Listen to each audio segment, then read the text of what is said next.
Olá, terráqueos! Como é que você tá? Eu sou o Rogério Vilela e tá começando mais um Inteligência Limitada. O programa onde você já sabe a limitação da inteligência acontece somente por parte do apresentador que vos fala. Porque sempre trago pessoas mais inteligentes, mais interessantes e muito mais cinemáticas do que eu e você, não é? Hein, Big Lenny? Total. Você é um cara que assiste cinema? Bastante.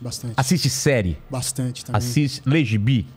Agora não, nem tanto, mas já li muito. Já leu também. Turma da Mônica? Já. Quem não leu Turma da Mônica não merece ser chamado de brasileiro, não é? Não tem como nem falar que não conhece. Não conhece. Então, antes de falar com o Daniel, eu queria que você falasse com o pessoal desse chat maravilhoso aí. Ó, galera, é o seguinte. Como sempre, hoje, para participar do nosso chat, é muito fácil. É só mandar um superchat pra gente. Como que é o superchat? Superchat. É que tá frio aqui, rapaz. E aí é o seguinte, ó. As regras estão fixadas lá no... Como sempre. É, como sempre. Então você pode participar com comentário, com uma pergunta ou com aquele famoso jabazão, né? É, a gente lê no máximo 5 perguntas e 5 jabás. Porque só fala, eu mandei pergunta e não foi lido. Então, no mínimo 5. Se der, a gente lê mais. Beleza? Não dá pra ler tudo, né, cara? Fechou? Ô, Daniel, é o seguinte, não sei se você conhece esse programa, mas eu sou um cara muito interesseiro. Eu quero decorar esse meu cenário com presente dos convidados, porque eu sou um cara mão de vaca. Então, a primeira coisa que eu peço é meu presente inútil. Você trouxe? Bom, primeiro eu vou falar boa noite pra galera aí. Obrigado pelo convite, tô muito feliz de estar aqui. Sou fã, acho esse podcast só pra explicar, era pra você vir semana passada, mas você estava com medo de estar com Covid, estava gripado e tal, então a gente... Mas não tava com Covid, não. Tava. Não, mas agora eu tô aqui, obrigado por voltar. Eu trouxe aqui, ó, um presente inútil, que é um convite pra pré-estreia do Turma da Mônica Laços em 2019. A menos que eu tenha uma máquina do tempo, não é mais possível ir nessa pré-estreia. Então aqui, olha aqui, ó. Que bonito. Olha, aí você pode botar aí o Turma da Mônica Laços. É, vou colocar aqui, ó. Dia 16 de junho de 2000 e... Que ano que foi o lançamento? 2019, a não ser que seja muito louco. Então. Entrada às 10. Então, Lene, providencia uma máquina do tempo aí pra gente. Então, nosso presente inútil que vai pro cenário aqui. E aí tem um presente semi-inútil. O que é? Porque assim, hoje em dia, você dá um DVD pra alguém, a pessoa faz o quê com DVD? Ninguém tem aparelho. Quase inútil. Mas vou deixar um DVD do Bingo aqui pra você, ó. Pô, cara! Pra você poder reassistir quando aqui, você quiser. Tá pegando aqui na câmera de cima? Tá pegando. Esse filme é maravilhoso. Aqui com a Gretchen aqui. A atriz que fez a Gretchen rebolando. Emanuele Araújo, maravilhosa. Pô, um beijo, Emanuele. Pô, mas eu fiquei chateado que não pôde usar o Bozo mesmo, o nome do Bozo. Vocês tentaram comprar, pagar? Como que funciona isso? Então, de quem que é, né? Então, a gente quando a gente tava... Na verdade, tudo começou... O Bingo começou com uma matéria na revista Piauí, que o Dan Clabin, que é um dos produtores do filme, leu e falou assim, olha, tem a vida do Arlindo Barreto, tem uma matéria sobre a vida dele... E isso aqui dá um filme. E eu tava procurando um projeto. E eu li essa matéria e falei, caramba, cara, isso aqui tem muitos filmes aqui. Não sei nem qual que eu vou fazer. O que ele contava nessa matéria? Contava um cara que viveu... Além do Barreto, é um cara que viveu... Ele foi um dos Bozos, né? Ele foi um cara que viveu, sei lá, umas 200 vidas numa só. Assim, Era umas histórias muito maravilhosas. Então, quando você assiste o filme... As coisas mais absurdas que tem no filme, com certeza aconteceram de verdade. Aquelas que são mais ou menos, a gente que inventou pra poder grudar. Ele era um cara muito malucão, assim, tinha uma história de vida muito interessante. Mas o que me interessou na história, antes de falar do nome da marca, né? Foi esse cara que estava atrás de uma máscara, que queria um reconhecimento. Ele queria, quando ele conseguiu virar esse palhaço, apresentar esse programa, tinha uma coisa de máscara que eu achei muito interessante. Esse cara que é ele botou o programa em líder de audiência e ninguém sabia quem ele era. Cara, eu fui uma das crianças que assistia. Eu fui ao programa, né? Você foi ao programa? Fui, quando era moleque com a escola, fui. Ele foi...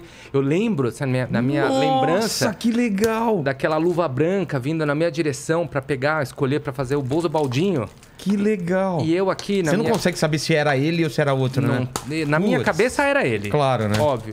E eu lembro que eu falei assim, quando eu vi em câmera lenta, aquela luva branca chegando assim, eu já pensei na minha bicicleta que eu ia ganhar. E um garoto muito mais esperto que eu enfiou a mão no meio e ele escolheu outro garoto. Então eu acabei fazendo esse filme aqui um pouco pra lidar com esse trauma da infância. Meu, que legal. Eu fui no Bambalalão. O Bambalalão também era muito do Bambalalão? Opa, muito. Cresci Gigi com o Bambalalão. E tal. Total. Putz, que legal. Mas aí quando a gente resolveu fazer o filme... Você viu essa matéria, né? A gente viu a matéria, falei, putz, isso aqui tem um filme. E aí fui lá na Gulani, que é uma produtora que eu trabalho muito, sou muito fã e sou muito amigo do Caio e do Fabiano. Eu falei, olha, a gente tem que fazer esse filme aqui. A gente foi atrás da marca, né? Que é uma marca americana, né? É uma marca americana. Tem desenho animado, tem um monte de coisa. É muito famoso nos anos 60, 70, né? E aqui chegou nos anos 80, que o Silvio trouxe pra cá, pro SBT. Que na época, inclusive, era TVS. E a gente foi tentar... E aí, as policies da marca, a gente jamais poderia fazer esse filme com as policies da marca. Coisa de drogas, mostrar bastidores. Entre muitas coisas, ele dizia assim, um filme sobre esta marca desse palhaço, você não pode ver o ator por trás da máscara. Já, mas já começou, esse é exatamente o filme. O filme é exatamente sobre isso, então eu não posso...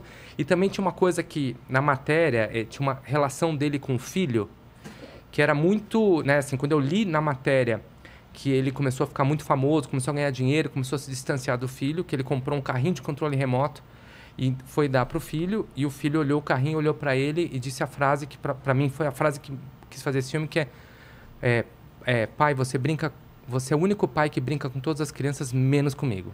Cara, isso é o filme, né? E aí, essencialmente é o... E nas policies a gente o filho dele não poderia sofrer nada por ele se a gente usasse a marca. Claro. E a gente decidiu criar um filme ficcional para a gente poder ter a liberdade de contar a história que a gente queria contar. Que todo mundo sabia quem era, mas só não tava o nome, né? Não tava o nome. E o único nome que a gente fez questão de usar, que eu falei, eu quero usar a Gretchen, porque não tem como fazer um filme dos anos 80 e não tocar Gretchen, Conga Conga. Putz, que legal. Mas eu queria tocar música Conga Conga. Então a gente pediu autorização para ela, evidentemente. Porque, cara, anos 80 era uma doideira, né, cara? Você tinha a Gretchen... junto com o palhaço, aí entrava... Eu nem lembro, cara, mas devia ter tudo. Acho que vinham umas bandas de fora também tocavam, era tudo, né, cara? Era tudo. Os anos 80 é uma década que não tem muita explicação, né? Veio a Luísa Ambiel aqui, né? A gente falando, cara, domingo, né? Era domingo, né? Domingo, o peito de caía, tava na banheira e o peito de fora, exatamente, né? Aquela coisa da garota da camisa molhada. Exatamente. Cara, umas coisas que você fala, meu Deus, velho. Tem coisas que só os anos 80 fez por nós. Porque isso daí, né? A gente vinha de uma ditadura, não podia nada, de repente pode. Aí a gente foi até o limite e agora a gente tá voltando ao normal. Tipo, isso pode, não pode, mas era todo mundo testando os limites, né? Foi um ano muito louco, mas foi um ano de muita criatividade, né? A música no Brasil foi incrível. O cinema nem tanto, mas... O cinema era mais Trapalhões, né? A gente veio da Porno Chanchada, tiveram alguns filmes dos anos 80 interessantes e tal, mas não era muito rico. E aí nos anos 90 veio o Collor e paf, acabou, né? Acabou tudo. Aí não tá, ficaram anos que lançavam um filme por ano, se muito, né? Perdeu uma geração ou duas aí, né? De gente talentosa. Total. Mas que ano mais ou menos que é baseada a história que acontece? A gente nunca fala no filme. Não chega a falar. Não fala. E a gente também faz uma versão ficcional, porque o Arlindo Barreto, do qual o filme é inspirado, inclusive no filme, nosso personagem chama Augusto Mendes. A gente mudou tudo pra gente poder ter liberdade, apesar dele ser completamente inspirado na vida do Arlindo. A gente diz que ele é o primeiro, mas na verdade o Arlindo não foi o primeiro. Né? Se não me engano, foi o chamado Vandeco Pipoca, se minha memória que não é tão boa, foi o primeiro ator que fez o palhaço. Ele não foi o primeiro, mas no filme a gente fez como se fosse o primeiro. Claro, uma liberdade criativa, mas né? Tá ali eu sempre dizia que ele tá meio no final da primeira metade, mas não começou a segunda ainda. Ele tá ali no meião dos anos 80. Inclusive, uma das coisas que a gente fez no roteiro é a trilha sonora que a gente colocou no filme. Tava basicamente toda ela no roteiro, porque para mim... eu pensava assim, quem é o nosso Augusto Mendes? Ele é esse cara alternativo dos anos 80, que veio da Porno Chanchada, que passou pela novela e agora apresentador de filme infantil. E eu pensava que músicas ele escutava. Então eu tinha feito uma playlist de músicas.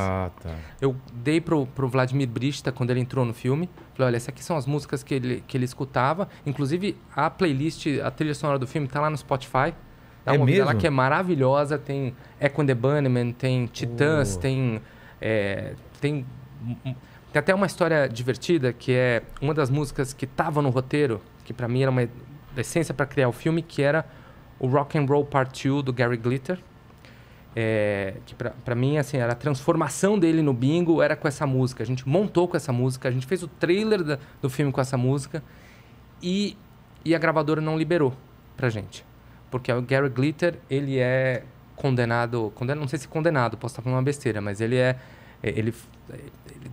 um caso aí de pedofilia desde os anos 80. Nossa, cara, não sabia. E aí a gravadora não deixou a gente colocar um filme que tinha drogas e criança.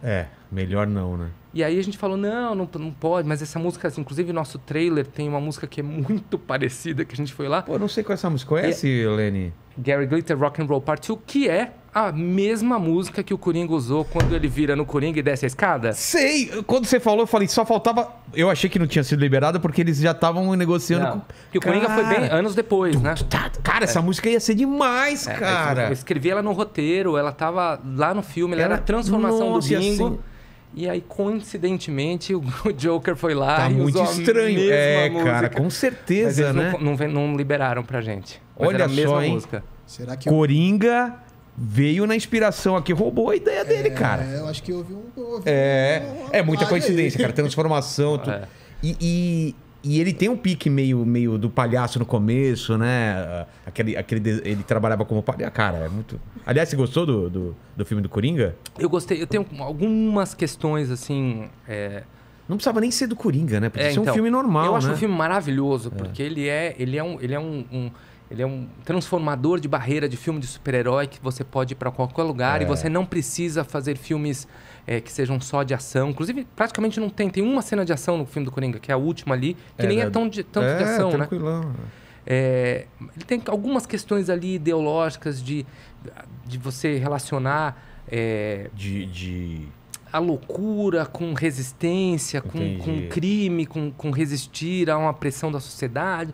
Umas coisas ali que eu acho um pouco delicadas, mas eu acho um puta filme. Ele tem um pouco de pique do Rei da Comédia, não tem? Maravilhoso, inclusive.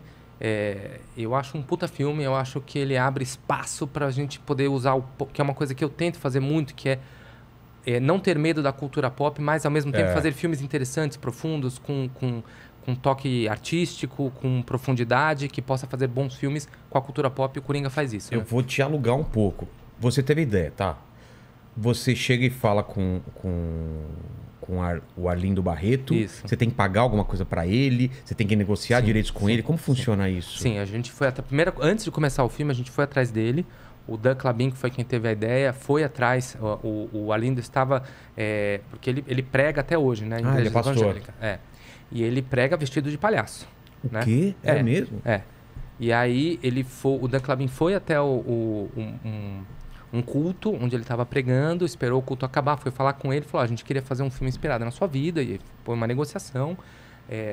Ele recebe, assim como a Gretchen recebe, né? Assim, a gente paga pelos direitos de poder contar a história. E ele, né, assim, eu lembro quando ele viu o filme, ele não estava no Brasil quando ele viu o filme, mas ele amou o filme. Ele gostou? Gostou muito do filme. E ele tinha algum poder de veto ou não? Ele tinha assim... a gente podia adaptar. Ele sabia que a gente ia fazer uma adaptação. Ele confiou muito na gente. Ele sabia que... Ele falou assim, olha, você pode fazer qualquer coisa com a minha vida, desde que você não me comprometa, desde que isso esteja, né, de alguma forma... Porque a gente fez algumas entrevistas com ele, né? Para entender um pouco mais a vida dele. A única coisa é que a gente não podia... a gente não podia muito pegar a fase da vida dele de hoje e fazer qualquer coisa que colocasse, denegrisse ele. Entendi, claro. Denegrir é uma palavra que a gente não pode usar. Eu parei no meio já. Eu continuei já na hora. Eu não podia, sinônimo. Mas eu não podia colocá-lo numa situação... Ajuda aí, Lenny. Você é o cara que tem que ajudar a gente. Isso é difícil. Não, mas que não expusesse ele de uma maneira... Colocar em maus lençóis. Exato. E aí a gente foi muito respeitoso à história dele, sabe? É uma história de... né, tem uma virada, você entende, né? Ele... E no final, eu gostei bastante. E ele gostou também, pelo que você está falando. Ele gostou bastante. E um filme que a gente ficou muito feliz assim, com o resultado. E ele foi muito bem de crítica, ele foi muito bem de público. E foi o primeiro longa que eu dirigi, né? Então... eu quero saber como você chegou até aí, mas agora, como que eu te falei de alugar, vamos explicar pro pessoal assim. Você é o diretor desse longa. Tem uma figura de um produtor? Como que funciona esse time? Como você escolhe o time? É como se fosse um jogo de futebol? Você é o técnico? Como que funciona para levantar?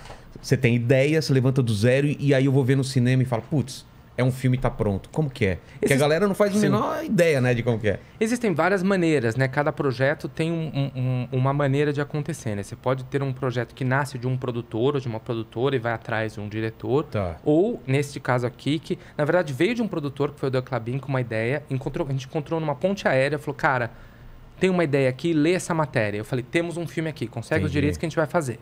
E a gente foi na Gulani e colocamos o filme em pé. Então, assim, você tem o produtor, que é o cara que vai desenhar, fazer o desenho de qual o tamanho desse filme, como é que a gente vai fazer, qual a equipe que a gente vai fazer, quanto dinheiro a gente precisa, como é que a gente vai subir esse dinheiro, como é que, né, os produtores vão fazer o filme acontecer. Tá.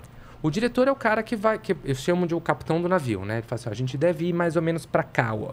E aí ele vai conduzindo todo mundo. Escolhe os atores. Escolhe os atores, está junto geralmente do roteiro para entender qual é o tom do filme, vai fazer toda a linguagem do filme, a linguagem visual, a linguagem, o tom da atuação, como esse filme, qual é o ritmo do filme. Entendi. Então você forma a sua equipe e você tem essas que a gente chama de cabeças de equipe, né? Que é o seu diretor, a sua diretora de fotografia, o seu roteirista, o seu assistente de direção que vai comandar o set de filmagem, mas o seu... Então você tem como se fossem vários gerentes e eles se dedicam a gerenciar outras pessoas. Acho uma maravilhoso empresa, né? pensar como uma empresa, mas é um pouco, né? É um pouco, né? Aí você tem o diretor ou a diretora de fotografia que vai cuidar de como aquilo vai estar impresso, como aquilo vai estar iluminado, como aquilo vai estar enquadrado. Você tem o seu diretor ou a diretora de arte que vai... Por exemplo, aqui tem uma direção de arte. Tem. Né? Alguém escolheu isso aqui. Né? Aqui tem a fotografia, está iluminado de certa forma, tem cor. Né? Foi escolhido cor, foi escolhida uma certa poluição visual... Por um motivo, não é para ficar poluído, mas é porque essa quantidade de informação... Enquanto a gente está falando aqui, tem muita informação para a gente estar olhando. Você tem o som direto, você tem depois o montador, que aí a gente vai voltar já onde eu comecei minha carreira. Você começou. Que é depois que está tudo filmado, o montador é o cara que vai... Bom, só antes de chegar no montador, você tem figurino. Isso. Você tem maquiagem, que é toda a caracterização. Quem é que vai falar assim, putz, este personagem aqui tem um topetezinho aqui, mas ele tem uma barba meio cheia. Depois, no caso da Turma da Mônica, isso, né, é um trabalho absurdo. Aí vai no outro, ou mesmo nível. Aqui, né? Você aqui tá também, anos 80, você tem que todo mundo tá lá caracterizado dos anos 80. Como é esse personagem? Ele é mais caricato, ele é mais realista. Tudo isso o diretor vai dando as diretrizes. Por exemplo, na cena que eles estão gravando no estúdio, o diretor de arte cuida daquele cenário. Totalmente. Tem um figurinista que vai cuidar de... E tudo isso você está supervisionando. Sim. Chega para você pronto, mais ou menos. Não, chega as ideias. As ideias. Estamos pensando por aqui. Não. Eu acho que o figurino... eu sempre dizia, o figurino do bingo tem que ser anos 80, mas ele não pode falar mais do que os personagens. Como assim? Isso quer dizer o quê? Porque os anos 80 muito facilmente você esquece, você põe aquele monte de cor, e o figurino chama atenção, você não consegue prestar atenção no ator, porque o figurino cores chama muita cítricas, atenção. Lembra? Aquelas coisas dos anos 80. As cabelos piores armados. Nossa! Combinações possíveis. Então, de caracterização, eu queria que os personagens fossem de verdade, você olha e você se sinta nos anos 80, mas sem que isso chame muita atenção. Isso é uma direção. Claro. E aí eles vão apresentando várias opções. E aí você falando, vamos por aqui. Não, esse cabelo pode ser mais exagerado. Esse aqui vai ter o Augusto Madeira que faz agora esqueci o nome dele, que é o cameraman. Tá. Que eu falei, eu quero que ele tenha um mullet, que é aquele do mullet. Lembro do aquele cabelo. Profissão Perigo, lá, o MacGyver, lembra? Tipo o MacGyver, exatamente. Então isso tem, né, todo assim, o diretor ou diretora de arte, você tem figurino, maquiagem, locação, tudo isso está dentro do scope dele. Aí você tem o fotógrafo, aí você tem, depois que está tudo filmado, aí você vai para pós-produção, que você tem primeiro que é o editor ou o montador, que é um pouco a mesma coisa. Vai pegar um monte de coisa que todo o material filmado, separado. Você pega todo o material que o diretor filmou e você vai transformar ele no filme. Caramba. O que significa? Todo o material filmado. Deve ser assustador, né? Todos os planos filmados, todos os takes, todas as tomadas que foram feitas. E você vai lá. Já com uma indicação sua do que vale e o que não vale ou não? Depende muito da relação do diretor com o montador, né? Então, por exemplo, você fez uma cena, sei lá, quantos takes você faz de uma cena? Depende. 30, vai? Depende do filme, depende. Às vezes faz muito, às vezes faz pouco. Por exemplo, no bingo... Tem uma cena do Vladimir Brista e da Leandra Leal que eles estão num jantar. onde ele vai ter uma alucinação que eles estão transando ali em cima da mesa. Tá. A gente ensaiou muito essa cena. Por exemplo, dá esse exemplo. Tá bom. A gente ensaiou. E aí a gente colocou a câmera num lateral dos dois, assim, com uma aproximação dos dois conversando. A gente ensaiou antes, aí no dia a gente ensaiou. A hora que eu fui rodar o primeiro take, tava lá no Video Assist, que é a câmerazinha, o monitorzinho onde você tá assistindo. Aí eu falei, aí o assistente falou, vai câmera, vai som. Aí antes de dar a ação, eu falei, espera. Aí eu fui do lado deles e falei assim, eu vou rodar um take só. Eu não vou rodar o segundo, tá? Ação. Isso aí. Que pressão, meu Deus! Eles fizeram o take. A gente terminou, a gente assistiu, falou, tá feito. O quê? É um plano sequência com um take. Eu não fiz um segundo, Maravilha. um segundo take, porque foi tão perfeito, foi tão mágico. Então, nesse caso, eu só fiz um take. Mas se tivesse feito 30, aí alguém anota, ó, gostei desse. Sim, o continuista geralmente anota Tá. os takes que o diretor gosta, e aí o montador pode olhar essa lista de takes que ele gosta, ou ele pode não olhar. Eu, como montador, não olhava. É mesmo? É. Às vezes você puxava uma coisa que o diretor provavelmente não... E Sim. também tem muita coisa de... Eu tava vendo os caras falando, às vezes você pega o áudio de um, a câmera de... O outro, aí o cara tá de costas, ele não tá falando, mas tá usando... Cara, tem... Muito, né? muito. É mesmo? É tudo manipulação. Cinema é uma grande manipulação. É tudo mentira. Já começa disso. É tudo mentira. Só que a gente... O cinema só funciona quando o manipulado, que é o espectador, não percebe que está sendo manipulado. Então você tem que criar uma atmosfera de um filme que pode ser um filme realista ou pode ser um filme fantasioso, mas você tem que entrar naquele mundo. E aí, então por isso que o diretor tem que achar uma maneira de contar aquela história que você, como espectador, vai estar totalmente aí dentro de um jeito que eu não vou... daquela história, daquele personagem, e que esqueço que eu estou vendo um filme. Então o montador ele vai juntar tudo, ele vai entender, putz, vou começar pelo plano aberto, vou começar pelo plano fechado, vou usar esse plano inteiro aqui, não, vou cortar muito rápido. Mas ele pode mudar o roteiro? Então, tem um caso de um filme, aí só para... Tá, não, né? Fica à vontade. A gente começou falando aqui da versão diretor, né? Isso. Aí eu vou mudar para versão montagem. É diferente? Quando eu comecei como montador, né? Então eu comecei a minha carreira... Sim, comecei na publicidade. Então, comecei operando câmera em teste de VT, operando câmera em teste de elenco. VT de comercial? De elenco, assim, teste de elenco. Para fazer comercial, eu operava a câmera. Depois eu comecei a finalizar uns comerciais, aí eu comecei a editar uns comerciais. Então, eu comecei editando com o Fernando Meirelles, que era nos anos 96, 97. Grande diretor de comercial de... O grande diretor de comercial e hoje de filme no mundo inteiro, né? Total. E aí eu montava os comerciais do Fernando. Até que depois de 3 anos e meio montando os comerciais dele, ele foi fazer o Cidade de Deus. E aí ele me chamou para montar o Cidade de Deus.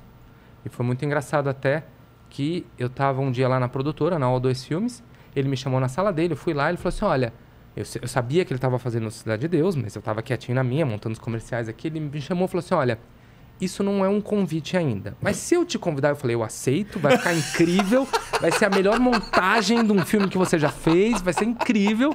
E aí eu saí da sala e falei, que foi que eu disse? Caramba! O que tá acontecendo? Corta pra você. Não, cara! Não, por que eu falei isso? E moral da história, eu fui fazer o primeiro filme que eu editei na vida, que foi o Cidade de Deus. Que experiência, cara. Nunca tinha editado um curta, nada. Ah, não? Só tinha feito comercial. De 15 segundos, 30 segundos, foi pra 2 horas? 2 horas e 6, por aí. Nossa. Que é um filme icônico até hoje, lembrado... E na lista de melhores filmes de várias pessoas aí. E que eu, famosas. na época, quando a gente fazia... Lembrando que era 2001, né? O cinema brasileiro ainda estava se reconstruindo, né? E aí eu dizia para as pessoas, tipo, o filme vai ser muito, muito incrível. Pena que nunca ninguém vai ver o filme. O filme violento, não tem ator famoso. Quem é que vai no cinema ver esse filme? É mesmo, né? A proposta dele era outra. Eu achava que ninguém ia ver. Ainda bem que... Eu nunca fiquei tão feliz de estar tão errado na vida. Putz... Mas aí, né, só para responder a tua pergunta... Tá, depois a gente volta então nesses trabalhos aí. Então, fiz Cidade de Deus, fiz Diário de Motocicleta, fiz O Ano em que Meus Pais Saíram de Férias, fiz Tropa de Elite 1, Tropa de Elite 2, Ensaio sobre a Cegueira, Robocop, Tá. Né? Mas no Tropa de Elite 1, só para te dizer, se você consegue na montagem mudar... O Tropa de Elite 1, que é até um caso famoso, o protagonista do filme não era o Capitão Nascimento, né? Cara, que absurdo. A gente não consegue imaginar outro filme que não esse. Qual que era o... Era o Matias, que era o personagem do André Ramiro. Era o Matias e o Neto. Então, era a história do Matias. Então, você começava o filme, você via o Matias pequenininho, crescendo com o Neto. Você tinha um monte de cena que a gente jogou fora, deles crescendo. Mas teve esse filme montado? Teve esse filme montado. Teve? A gente montou. Eu tinha trabalhado 6 meses nesse filme, que era um filme que era um pouco... O Matias, que era um cara que era um estudante de advocacia, né? Ele estava estudando para ser advogado. E para pagar a faculdade, ele entrou na Polícia Militar do Rio de Janeiro. E aí ele acaba... Então, o filme era o ponto de vista de uma pessoa que entra no batalhão, na Polícia Militar do Rio de Janeiro e vê como funciona aquele ambiente que é corrupto, que tem um monte de problemas, pelo olhar de uma pessoa que não conhece de fora a instituição. Então, era um filme sobre isso. E aí a gente montou o filme, mostrou para algumas pessoas, e aí algumas poucas pessoas, né? E aí as pessoas falavam assim, pô, o filme é legal, mas ele tá demorando uns 50 minutos para começar. Para acontecer. E aí geralmente não é uma boa... Não, 50 minutos ninguém aguenta 50 minutos. Para esperar pro filme realmente pegar. E todo mundo dizia, pô, mas esse Wagner Moura, hein? Que atorzão, hein? O cara tá... Porque ele era um personagem que entrava no filme um pouquinho, mas ele realmente entrava no filme no treinamento do BOPE, lá pelos 50 minutos. Sei.